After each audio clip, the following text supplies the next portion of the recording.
Last session में हम लोगों ने ये देखा था कि नेस्टेड ट्राई कैच कैसे लगाते हैं, एक ट्राई के अंदर दूसरा ट्राई कैसे लगाएंगे। एक ट्राई और के। हाँ, यस और सर। हमने ये भी देखा था कि एक ट्राई के साथ मल्टीपल कैच भी लगा सकते हैं। और यहाँ पे यस सर। चाइल्ड क्लास को प्रेसिडेंस पहले दिया जाता है, पेरेंट क्लास को सबसे लास्ट में लगाया जाता है। अगर आपने चाइल्ड क्लास को बाद में लगाया है, पेरेंट क्लास को पहले लगाया है, तो ये आपको एरर देने लगेगा, क्योंकि parent class can handle the child class of the object. तो ऑब्जेक्ट। इसीलिए हम इसको क्या करते हैं कि पहले चाइल्ड क्लास को मैनेज करने के लिए रिस्पॉन्सिबिलिटी देते हैं। अगर वो नहीं मैनेज कर पाएगा स्पेसिफिक एरर को, फिर हम पेरेंट क्लास के थ्रू हैंडल करते हैं। पेरेंट क्लास को पास करेंगे। अब यहाँ पे हम जानेंगे कि ये तो था एक्सेप्शन हैंडलिंग में अनचेक्ड एक्सेप्शन, लेकिन कुछ एक्सेप्शंस ऐसे होते हैं जो चेक्ड एक्सेप्शंस होते हैं, जहाँ पे हमारे पास एक ट्राई कैच लगाना कंपलसरी हो जाता है। उसी को हम क्या बोलते हैं, चेक्ड एक्सेप्शन।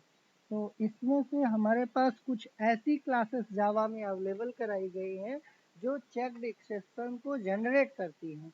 जैसे हमने यहाँ पे लिखा input stream reader. Input stream reader equal to new input stream reader. और सर यहाँ एक मिनट पे का होल्ड करेंगे सर, 1 मिनट के लिए होल्ड कीजिए सर। एक। यस इसके सर। पहले हम लोग स्कैनर के थ्रू इनपुट ले रहे थे, बट अभी हमारे पास एक क्लास है बफर रीडर। बफर रीडर के थ्रू अगर करेंगे तो यहाँ पे बफर रीडर क्लास को इंपोर्ट करना पड़ेगा।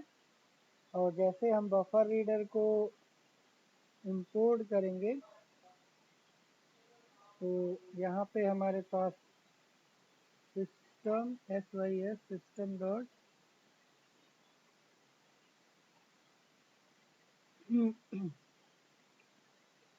System dot. सर एक चैट है सर अभी। हाँ, इसमें थोड़ा सा हमें ये देखना था कि हमारे पास इनपुट स्ट्रीम रीडर यहाँ पे यूज किया गया है यूज़र से इनपुट लेने के लिए, क्योंकि यहाँ पे यस पहले सर। हम लोग स्कैनर के थ्रू इनपुट लेते थे तो सिस्टम डॉट इन पास करते थे, क्योंकि ये स्टैंडर्ड इनपुट होता है। स्टैंडर्ड इनपुट का मतलब कंसोल से इनपुट लेने के लिए, तो यहाँ पे भी कंसोल से ही इनपुट लिया जाएगा। बट इसमें हम इनपुट स्ट्रीम रीडर का यूज करेंगे, जो हमारा चेक एक्सेप्शन जनरेट करने का काम करेगा। अभी देखते हैं कौन सा फंक्शन है जो चेक एक्सेप्शन जनरेट करेगा, बट यूज़र से इनपुट लेने यस के सर। लिए ही यूज किया गया है। तो यहाँ पे हमारे पास इनपुट स्ट्रीम रीडर का ऑब्जेक्ट हमें बफर रीडर में पास कराना पड़ेगा। और यहाँ पे यूज़र से इनपुट जैसे नेम में लेना है, तो हमने यहाँ पे दे दिया इंटर एनी टू नंबर, और हमने यहाँ से 2 नंबर लिया। और N1 में हम यूज़र से इनपुट लेना है, तो हमें यहाँ पे देना पड़ेगा br डॉट रीड। एक फंक्शन होता है हमारे पास, अगर हमें एक यस कैरेक्टर सर। से इनपुट लेना है तो रीड यूज करेंगे, पूरा का पूरा कंप्लीट लेना है तो रीड लाइन यूज करेंगे। Read line. बट ये स्ट्रिंग के तौर पे इनपुट लेता है, तो इसको हमें क्या करना पड़ेगा कि कन्वर्ट करना पड़ेगा। किसमें कन्वर्ट करना पड़ेगा, इंटीजर इंटीजर में। Dot parse int. ये हमारा क्या करेगा, इंटीजर में कन्वर्ट करके इनपुट करेगा। और यहाँ पे इंटीजर की स्पेलिंग गड़बड़ है, इंटीजर डॉट पास इंट। यहाँ पे देखिए ये सारा कुछ सही होने के बावजूद भी ये क्या कर रहा है, एरर शो एक्सेप्शंस कर रहा एक्सेप्शंस जनरेट करने का प्रयास कर रहा है। और इसके लिए जैसे आप इस पर क्लिक करेंगे, आपको ये हिंट देगा कि आप यहाँ पे क्या करिए, ट्राई कैच लगाइए, surrounding statement with try catch. है विद ट्राई कैच। जैसे ट्राई कैच आप लगाएंगे, ऑटोमेटिक आपका देखेंगे ये क्या करेगा, एरर हट जाएगी। तो ये ट्राई कैच पूरा का पूरा यहाँ से लेके यहाँ तक लगा दिया। अगर आप चाहो तो इसको नीचे से यहाँ तक ही लिमिटेड कर सकते हो, क्योंकि ऑटोमेटिक ये जनरेट किया था कोड। तो यहाँ पे हमने yes sir. B R dot read line, ये होता है चेक्ड एक्सेप्शन। चेक्ड एक्सेप्शन का मतलब ये है कि आपको देना ही पड़ेगा। यहाँ पे यूजर से इनपुट जो हम ले रहे हैं, लेना ही पड़ेगा। यूजर से जो हम इनपुट ले रहे हैं उसके लिए हमें ट्राई कैच देना ही पड़ेगा, ट्राई कैच देना ही पड़ेगा। इसी को ट्राई कैच अगर हमें लगाना कंपलसरी नहीं होता तो फिर ये हमारा चेक्ड एक्सेप्शन नहीं कहलाता।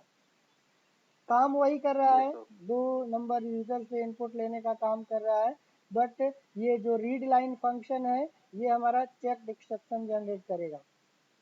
और ये चेक्ड एक्सेप्शन क्या है? Input output exception, IO exception, ये जनरेट करता है इनपुट आउटपुट एक्सेप्शन।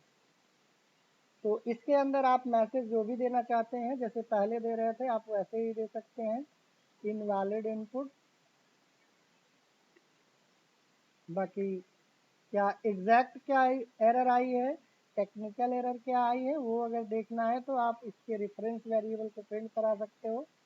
बाकी फाइनली आपको तो यहाँ पे अगर हम ट्राई कैच अभी हटा देंगे ना तो ये तुरंत एरर दे देगा, लेकिन इसके पहले वाले में जब हम स्कैनर के थ्रू इनपुट ले रहे थे तो वहाँ पे ट्राई कैच आप हटा दो लगा दो कोई फ़र्क नहीं पड़ता था, बट यहाँ पे देखिए आपको फ़र्क पड़ेगा।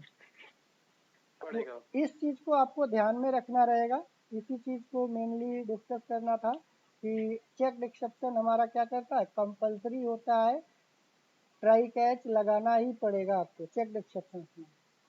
बाकी के केसेस में ऐसे बहुत सारे फंक्शंस होते हैं जो आपको चेक्ड एक्सेप्शन जनरेट करते हैं, जहाँ पे आपको ट्राई कैच लगाना कंपलसरी होता है।